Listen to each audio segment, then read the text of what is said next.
Thank you very much for the introduction, Justin. Hello, everyone. Good afternoon. Thank you for having me here. I appreciate the chance to talk to you and share my research. So, my name is Minas Pantelidakis. I am an assistant professor in the Department of Industrial Engineering and Management Systems. And today I will talk to you about my research on digital twins. But first, let's uh, include some background information. So, oh, never mind. Okay.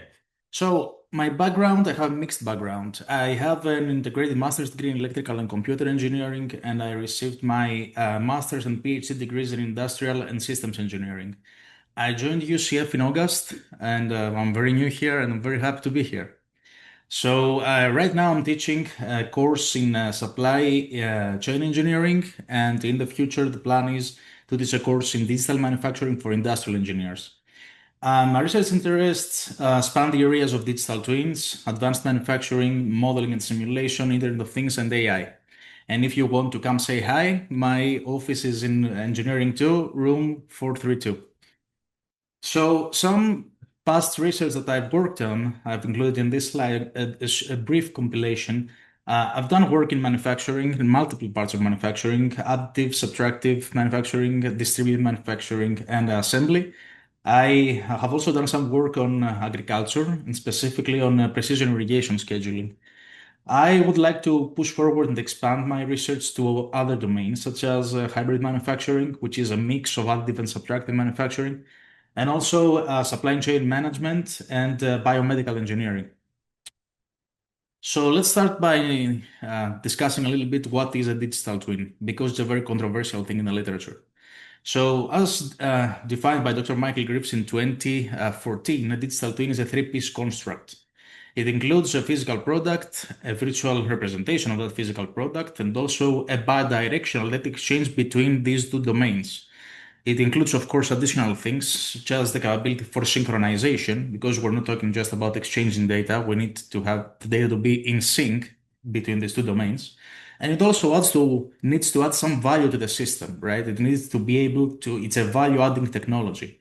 So it needs to be able to predict and optimize. There are multiple benefits in digital twins. I have included a few here in this slide. For example, real-time monitoring of processes, design and planning, optimization, predictive maintenance, remote accessibility, and of course, it's a very new technology. It's a very immature technology yet, and more benefits are revealed as the technology further matures. As such, the market value for the market share for digital twins is projected to be really good in the following years. It's projected to reach $99 billion in 2029, in contrast to the 21 to the $29 billion nowadays.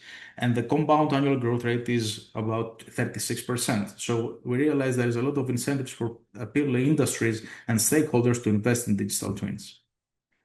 So this work here I will introduce was done while it was still I was working in the Interdisciplinary Center for Advanced Manufacturing Systems at Auburn University, and the idea was to find a structured way to define the capabilities of a digital twin. What should the digital twin be able to do? And our attempt to doing that was to introduce the 4Rs digital twin framework. So we're talking about four different layers. Each layer has its own characteristics. Initially, we have the representation stage when we are able to get data from a physical system and describe its operation using models. Then we have the second R, which is the capability of the twin to replicate the attributes of the physical system in real time. Real time, by the way, is a flexible term. It depends on the requirements of the application. Then reality, the capability of the virtual system to work independently of the physical system, to be able to do what-if scenario analysis. And finally, the fourth R, the relational level, is the capability of the digital twin to be able to self-adjust and guide the physical system. By the way, this could be through a human operator, the human element, right? It doesn't need to be machine to machine. Considering now digital twins in specifically in machining and more importantly in manufacturing and specifically in machining, there are several challenges. One of these challenges for anyone that has ever worked with machines in the past, we know that the machines output raw data. This data is rarely structured, and it's hard to extract any meaningful information from this data. So we need some method to convert the raw data flows into semi-structured or structured data in order to be able to match these flows to the components in the virtual domain. Another important challenge is to identify a good communication interval between the physical and the virtual realm. Why is that important? Because it's a trade-off, right? We might need a lot of data to update our state in the virtual realm, but we might not have the bandwidth to transfer this data in satisfying our real-time requirement. Finally, we need access to complete process data to get more insight into the machining process. Why? Because yes, we have at our disposal the G code file, usually some kind of instruction file for the machine, but that doesn't give us the full story, the full picture of what's happening. We need, in many times, to incorporate additional sensors to understand if the machine is actually doing what the instruction file is telling it to do. And my approach to solving all of these issues was to introduce the digital twin ecosystem. It's an implementation framework, and it has some layers. On the very left, it's the physical system, right? Sensors and actuators and machines in the physical domain, followed by the machine control software right here, which is the interface between the machine and the digital twin, and the other way around, the digital twin and the machine. On the first component of the digital twin ecosystem is the data acquisition, processing, and distribution component, and its functionalities are described by the name itself. It needs to be able to get the data, process it, and distribute it to the other apps and services that are connected to the system. This component now propagates information to the virtual representation component, which is responsible for what-if scenario analysis, online and offline simulation, generating reports and analytics. So two components of the virtual representation component are the online real-time simulation and the offline asynchronous simulation. When these two components are combined, we get what I call twinning with process look-ahead capabilities, which will eventually give us the capability for process intervention. Process intervention describes the capability to issue action, corrective action, and send it back, propagate it back to the APDC, to the middle component, which will send it to the physical domain, effectively closing the feedback loop of twinning. I have applied this approach to both additive and subtractive manufacturing. So here is the one in additive manufacturing. And the idea was to apply that system, see if it's feasible, and also build a cost-effective method that relies on open source or free of charge technologies. This one was published in the International Journal of Advanced Manufacturing Technology in 2022, and it considers a fused filament fabrication machine, a 3D printer, and several components such as microcomputer to host the software that controls the printer, mounting external sensors such as thermocouples to get the temperatures, and infrared distance sensors to get the position of the different axes of the printer. The virtual representation part of this was built in the Unity engine, and it was represented as a state chart, right? States and transitions of the different things, describing the different things that the 3D printer could do. I've included here a video that shows a real-time performance of the twin that is connected to the physical printer. And we can see here access to the positions of the different axes, and also the temperatures. The next step was to apply this idea to subtractive manufacturing. And in this case, we have a 5-axis CNC mill, desktop size, pretty small machine. And the idea here was to validate methodology in subtractive manufacturing and also implement the capability for what-if scenario analysis, the offline simulation component. This one was published in 2024 in the Journal of Manufacturing Systems. So in this one, the approach is similar. We need a microcomputer as well, which is in the form of a BeagleBone that runs Linux CNC, and then we need some Python WebSocket server to get data and send data to it. Of course, again, the virtual representation is done in the Unity engine. This one has two modes, the online mode and the offline mode. In the online mode, we can monitor the process in real time and also take a close look at the process variables. In the offline mode, we use G-code file to simulate the future of the manufacturing process, as well as sensor data and the configuration of the machine. And it can also estimate the duration of commands. And that happens in the twin and the pseudocode I have provided here, but I will not go over it out of time constraints. Here is the capability of the offline mode to do collision detection. So we can see that as the machine is simulated, we can pinpoint specifically which component is going to collide with any other component by simulating the G-code file. And we can make this information available to the twin to send it back to the machine. An important part of any digital twin that we don't see a lot of in the literature, unfortunately, is verification and validation. So my approach to verification and validation is a two-stage approach. One is the evaluation considering the response time to identify if we're satisfying the real-time requirements of the application.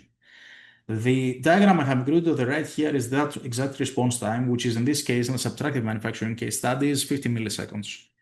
On the left, I have something that I call the sequencing and seamless integration experiment. It has two aspects. Sequencing describes the correct chronological order of events, which means that whatever happens in the physical domain happens also in the same sequence in the virtual domain. So we can identify if we have any race conditions in our architecture and we can verify the design.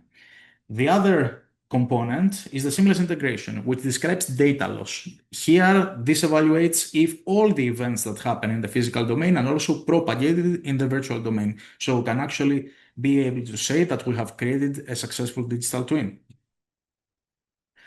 The next component I want to describe is what I call process look ahead.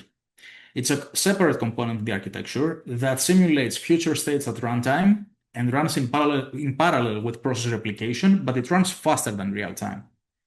The way this is enabled is by creating a secondary instance of the machine that runs in parallel with the real-time instance. So this is here the real-time instance, and next to it is the not real-time instance, the one that runs faster. And we can see that the simulation in the offline instance is able to identify things that happen in the future that do not abide by the requirements of the process and let the first instance know about this. And the first instance is the one that has access to the physical realm and can propagate the action back. I've included a short demo here that shows how this is done. So if I pause on the left corner, top left corner, we have the view from the physical entity, and on the right, we have the digital twin in Unity. And once the process look ahead is toggled, we can see that we have two separate instances now. The blue one here, corresponds to real time. The other one, the orange one, corresponds to the process look ahead instance, which has a configurable simulation time.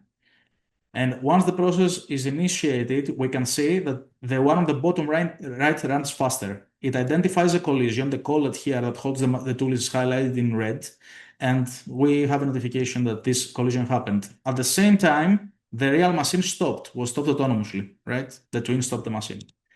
And this instance that replicates the real-time component also stopped moving. Now, if we continue the process to verify that this collision will indeed happen, we can see that the collision indeed happens. Of course, it's a controlled collision at a very small feed rate, so we don't damage the machine. But it indicates that the process look ahead functionality works correctly. The final thing I want to talk about is the most recent addition to this digital twin ecosystem, which is the real-time material removal simulation.